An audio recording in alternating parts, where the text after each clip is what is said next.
I am Anna Seewald, and this is Authentic Parenting, a podcast about growing ourselves while raising our children. I am a psychologist, educator, and parent coach. And on this podcast, I explore how you can connect to your authentic self, practice radical self-care, and raise emotionally healthy children. Let's break the generational cycle of trauma for a more peaceful, kind, and compassionate world. Today, I have a solo episode with you. I want to share with you some helpful tips on reducing stress and anxiety, becoming more present, gaining more attention and focus, and increasing well-being.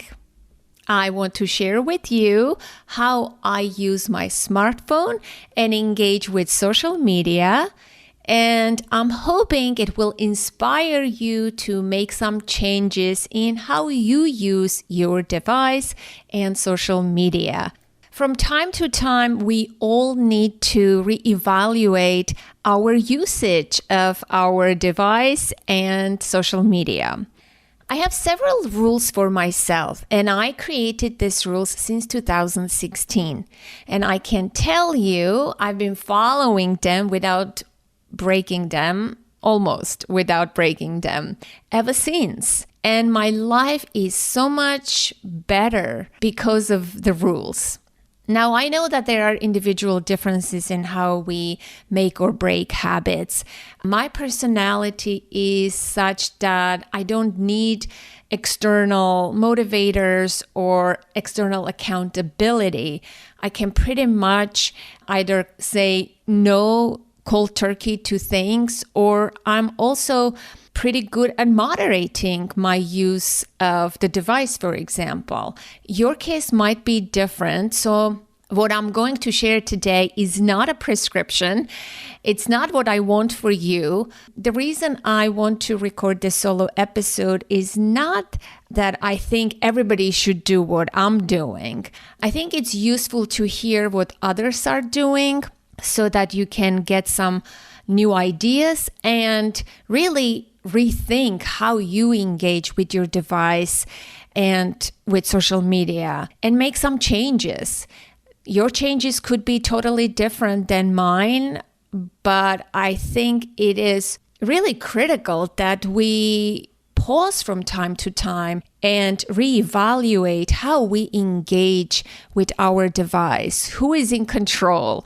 Is your phone controlling you, or are you controlling your device? Number one, I don't have too many apps. I love simplicity, I love order, and when it comes to my phone, I bring that same mentality to my device. The interface of my smartphone is very, very calming and simple.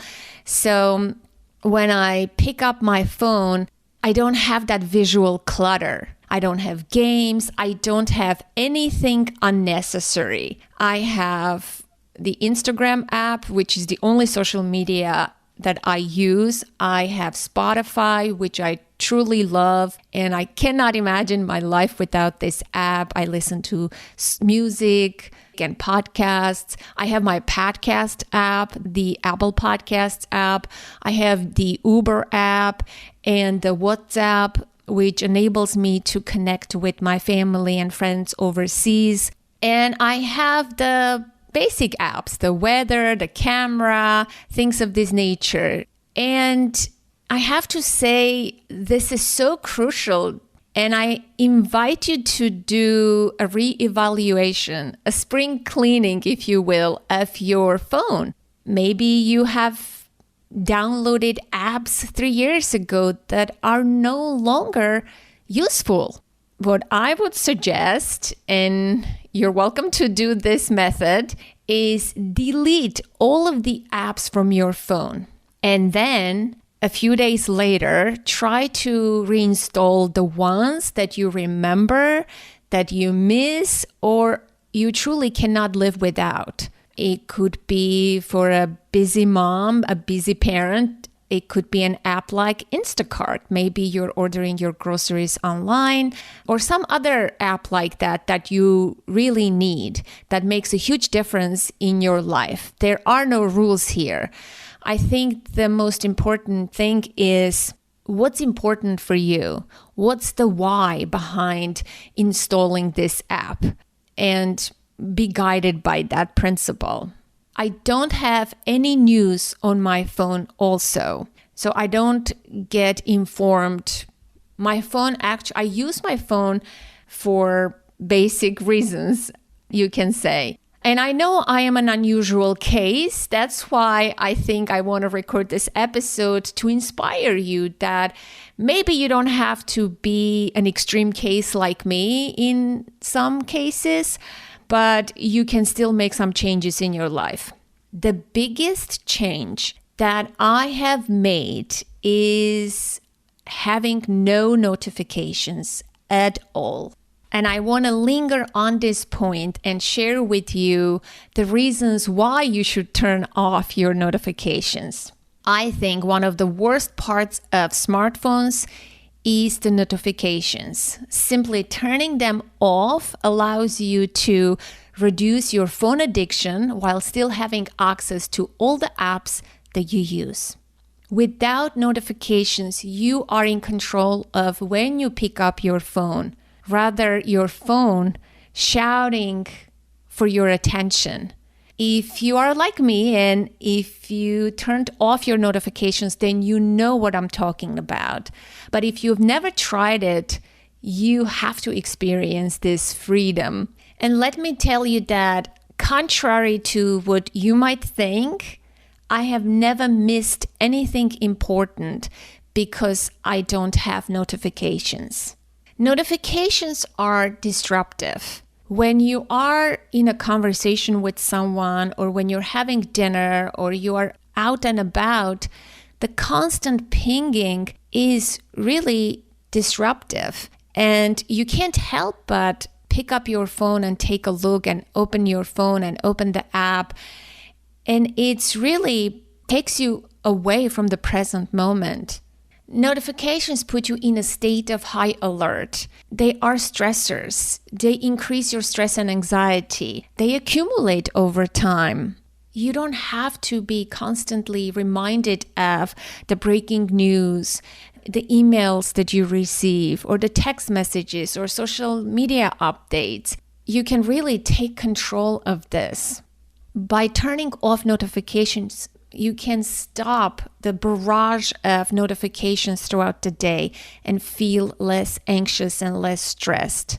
We are so conditioned to open our phone when we see a notification. It happens almost automatically, unconsciously. Another thing is turning off your notifications will increase your focus, because notifications constantly interrupt and disrupt your work while you're driving, while you're cooking dinner, while you're playing with your children.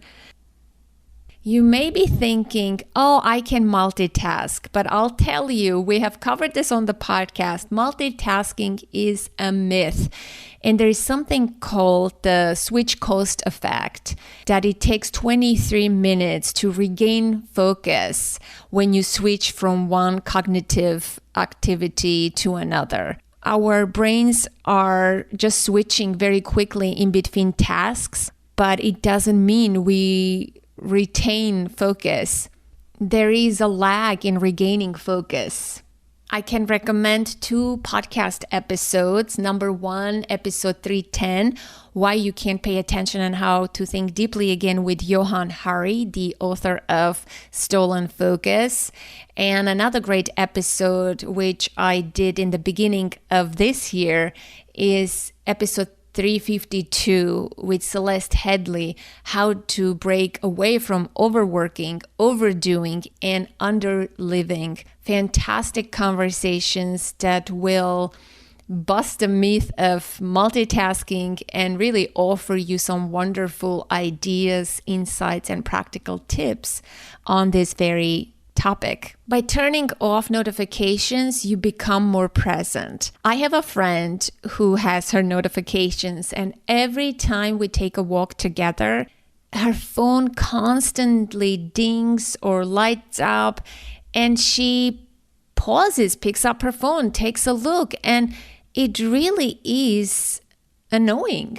It is tempting to check. Of course, these apps are designed to take you away from the present moment, to steal your focus and attention.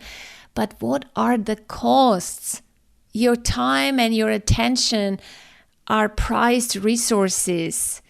Don't just dispose of them. Be in control of how you want to use them. So turning off notifications has enabled me to pick up my phone whenever I feel like looking at my phone. And when I pick up my phone, I open the text message app. I see what text messages I have received in the past hour or two. I respond to them very quickly. I check Instagram. I check, WhatsApp or things of this nature. And I put my phone away. I don't have to be disrupted every minute of the day. I can batch process my messages and notifications. It gives me that freedom. The only downside is you may miss something that is, you need to respond on a timely manner. It happens very rarely. Most of the people in my life know that I don't have notifications. And so if there is something urgent that they need to convey, or if a friend is picking me up to go someplace and she's already by my house, she calls me. People call me. People know that in order to get my attention, they need to call me. I may not see your text message. I may see it later in the day. That means my response may be delayed. In our day-to-day life, as I said before, I have never missed anything urgent, but the cure for this is to tell your loved ones and family members that you decided to turn off your notifications, and in case of an emergency or if they need to get a hold of you, they can call you.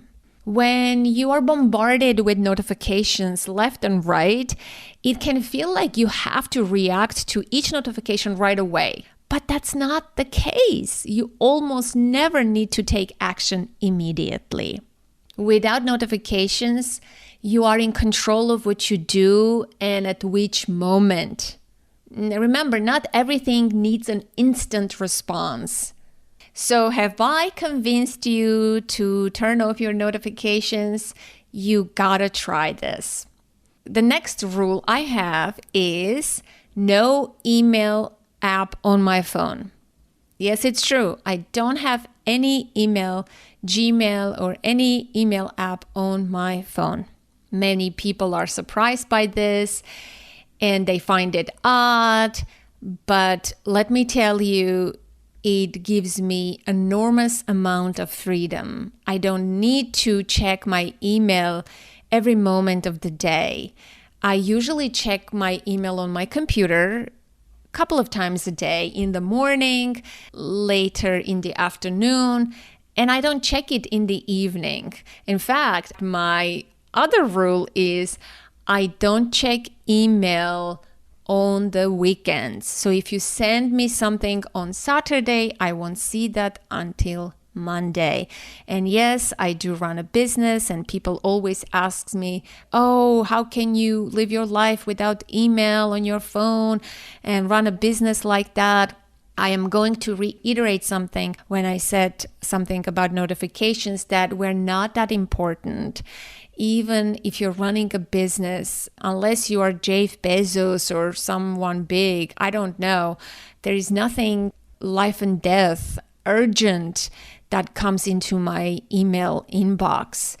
I have never missed anything in so many years, but I gained tremendous amount of freedom. First of all, I'm not tied to my phone. Secondly, if you have your phone on your email, you may reopen the same email multiple times. And let's face it, we normally don't get positive, uplifting news over email. It's usually something that wants something from you, a time, attention, it's work related, you have to complete some task. So it's an enormous stressor if you open and close your email without even responding, with the hope of, I'll respond later. And because it's on your phone, you may open the same email a few times and you don't need that extra stress, especially if you are a parent who has already a lot of stress, limited time and attention. You need to protect your resources so that you can give it to yourself and to your family. I can't urge you enough to delete the email app from your phone and see how much your life changes. There is a lot of research on this. One paper I read, and I will link it in the show notes, is checking email less frequently reduces stress. So there is this study that examined the effect of email on well-being. The research team wanted to know how the frequency of checking email affects well-being over a period of 2 weeks. During 1 week, 124 adults were randomly assigned to limit checking their email to 3 times a day. During the other week, participants could check their email an unlimited number of times per day. They found that during the limited email use week, participants experienced significantly lower daily stress than during the unlimited email use week. Lower stress, in turn, predicted higher well-being on a diverse range of well-being outcome.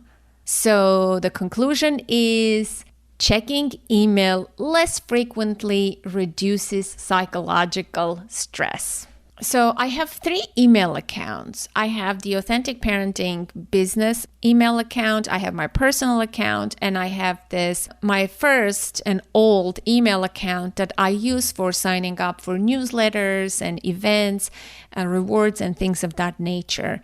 For my business email, the info@authenticparenting.com, I created an autoresponder, which is really helpful. So I don't need to respond to every email I receive. And most frequently, I receive hundreds of pitches, guest pitches to be on the podcast.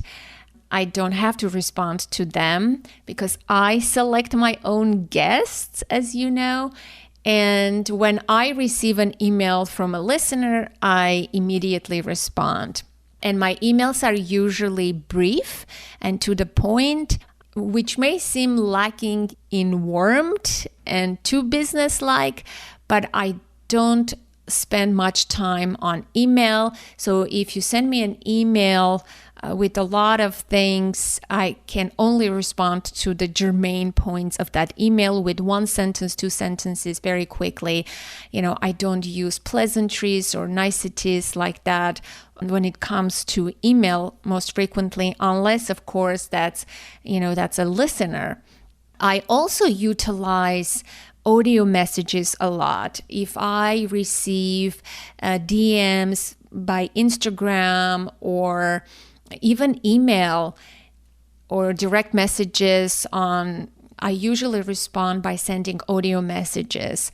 It's more effective, it's faster, you can hear the tone of the voice, the emotion in the voice. So I find it's useful and effective, and I can do it on the go as opposed to typing, double checking. I don't like texting or typing long messages. So I prefer audio messages, and people respond back with audio messages, which is pretty cool, especially if it's a listener or podcast related. People find that when I respond to them in an audio format, they usually like that because they know the sound of my voice. It's familiar. As I said, I have several rules when it comes to email, processing email. I don't look at email the first thing in the morning, but I do check email around 9 a.m. or something like that when I start my work day. I do have a morning ritual, you can say. I don't reach for my phone the first thing in the morning. That's for sure. I don't keep my phone in my bedroom. It's not charging there. It's charging in the kitchen. And it's not the first thing that I reach in the morning. I don't want to consume content or look at images or reels or videos or read text messages. I really protect my morning for myself. I do some meditation, maybe stretching. I make a cup of tea or coffee. I read usually in the morning. Occasionally I journal, or I sit outside with a cup of tea and look outside. It's just a time for myself. I make lunch for my daughter. I converse with my family. So I get up at 6 a.m. and, I take care of my home. I maybe do laundry. I go for a walk. I do certain things before 9 a.m. and then I pick up my phone. Since I don't have email on my phone, I have to go to my computer, to my desk to start work. So I start my working day by checking my email and responding very quickly to whatever I can respond right away. If something requires a bit of longer response that I need to think or research or fill out a form, I don't process that right away. So maybe towards the end of the day or in a few days, I address that email. But whatever requires a quick response, I immediately respond to those emails in the morning. And yes, I do have an inbox zero. As I said, I don't like, clutter. I don't like disorganization. So my email is pretty organized because another secret is I batch delete a lot of things without even opening. And I have a system. So as I said, I have 3 email accounts. My daily working email is inbox zero. I check it daily a few times a day. My website email has an autoresponder that I don't check daily, maybe a couple of times a week. And I do batch processing, batch deleting, things of this nature. And I have my old personal email that I infrequently check because I don't get anything important on there. And that's about it. So another rule I have is I turn off my phone, the volume of my phone, every day at 7 p.m. So if you give me a call, I will not hear it unless I pick up my phone and I see a missed call. And of course, I don't have notifications. I won't hear any pings or buzzes or lighting up of the phone. So I can miss a lot, but it gives me a lot of freedom to go for a walk, to have a dinner with people, to engage in my life meaningfully and freely without being tied to my phone. And when I want to be informed or updated or see what happened, who missed me or who texted me, which is not a lot, I have to say. People know that I don't like texting, and I have a rule, I don't text with clients. And I prefer speaking on the phone with friends. So I don't have a lot of texting to do. So I don't have my phone in my bedroom. That's not the last thing that I look at when I go to bed. I read before bed. I don't watch TV. I haven't watched TV in years. I watch Netflix sometimes, and I do have the Netflix app on my phone, but it has to be a rare occasion that I watch a show or something like that, or a movie. And I know there are individual differences. I have a friend who puts her children to bed every night, and it's her and her Netflix time. I value my sleep. I think sleep is important. And I want to be a good role model for my teenager. If I don't want my teenager to use social media excessively or follow the same rules, I have to live by those rules. And I can honestly say that my daughter follows my path as well. She doesn't charge her phone in her room. She doesn't have it the last thing in the evening. I have, screen limits on the apps that she uses, and I have placed those limits on her phone when she got her phone first. And we've been continuing that way, for several years now. So let's talk about social media. I have a Facebook account, a personal account, and I have the Authentic Parenting Facebook group. I rarely post anything on my Facebook, and I do check my group a few times a week at least. And the only social media I use actively is Instagram. I check it daily, I engage with it. I don't post daily. I get overwhelmed very quickly, but I communicate via DMs on there pretty frequently with colleagues, with friends, and potential guests and things of this nature. And it's the only social media app that is on my phone. But again, I don't have any notifications. So unless I pick up my phone and open Instagram, I won't see anything.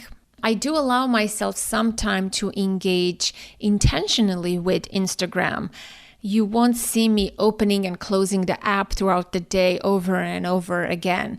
I usually give myself a break when I'm having a cup of tea or coffee in the afternoon, or maybe on the weekends. I open and I check people's stories, watch some reels. And I have to say that one of the most important things that you can do for yourself is curate your feed. Follow accounts that give you joy, happiness, inspiration, information that is crucial for you. Know your why. Why are you using the specific app? I like Instagram because it's a more positive app and it's more visual. I've been a user of Instagram since 2012, believe it or not. I used to have, and I still have, a personal account that only 15 people follow me, 15 people who are family and close friends who I know in real life. And I used to post pictures of my daughter growing up, and it's like a diary and nature pictures.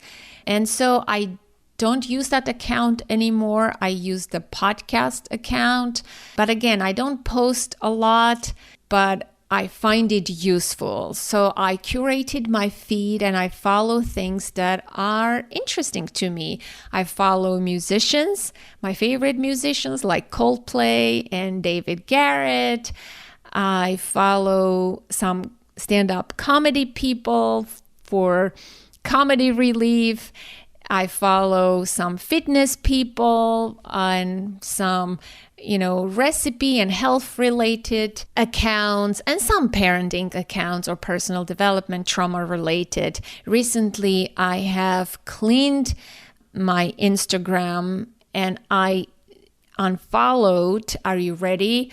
About 400 accounts. And I do that occasionally. And I highly recommend you do the same, because our interests change, our lifestyle changes, we acquire new interests, or we get into new things, or we're interested in different topics. So I may follow someone for a short period of time, and if I am done with that account, so to speak, I unfollow them freely. I don't have to be a, diehard follower for the rest of my life. So I occasionally clean my Instagram account for that reason. Your lifestyle changes, your interests change, your taste change. Maybe you're in a different season of your life. So feel free to unfollow accounts that no longer serve you, no longer inspire you. I personally don't have an addictive personality, whatever that means, but I know that Instagram and social media could be really addictive and tempting. So if you're I find it very manageable with Instagram, for example, but I know a lot of people have a hard time. So if you're one of those people, don't feel bad. The apps are designed to keep you on there. It's not your fault.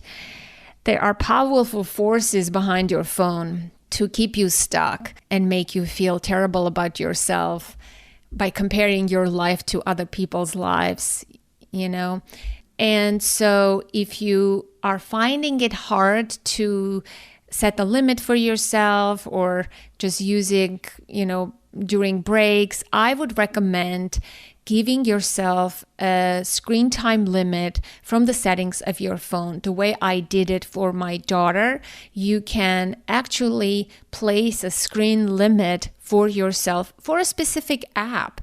It doesn't have to be Instagram. If you find that you are using a particular app in an unhealthy way, go to your settings and give yourself a time limit. 15 minutes a day, 20 minutes a day, you be in charge of that. Of course, you can ignore that limit. There is that downside as well, but experiment with that. I highly recommend that as an option. Also, simplify when it comes to social media. Do you have to follow the same person on all social media platforms? Not really, because they probably post and share the same things on all platforms.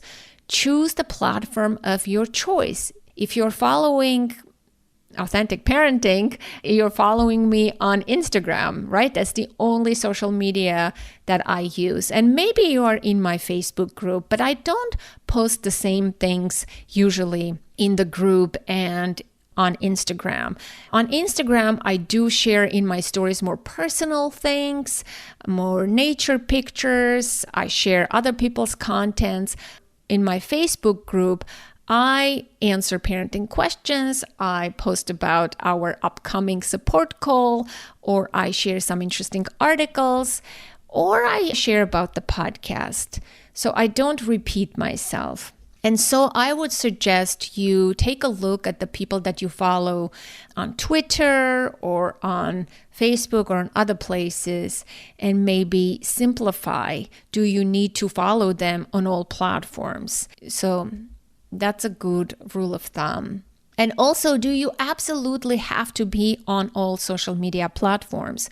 Which one do you like the best? Which one serves you the best? I think when it comes to social media, the why matters. Why do you choose to use this particular social media? Be honest with yourself. If you love TikTok because you want entertainment, that's totally okay. I think the why is absolutely necessary. So reevaluate how you engage with social media and what social media do you want to have. One study that was published in the Journal of Social and Clinical Psychology conducted by Melissa Hunt examined the impact of intentionally reducing social media usage in one of the first experimental studies of its kind. Cutting social media use to 30 minutes per day significantly reduced depression and loneliness and increased well-being.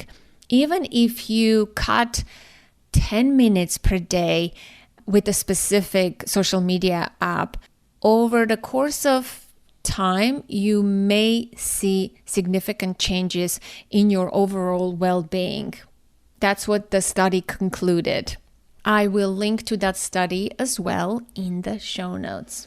So far I've told you that I don't have a lot of apps on my phone. I turned off notifications. I have no email on my phone. I use only one social media. I don't check my email on the weekends. I turn off the volume of my phone daily at 7 p.m. I don't keep the phone in my bedroom. I don't look at my phone the first thing in the morning. And I don't have news on my phone.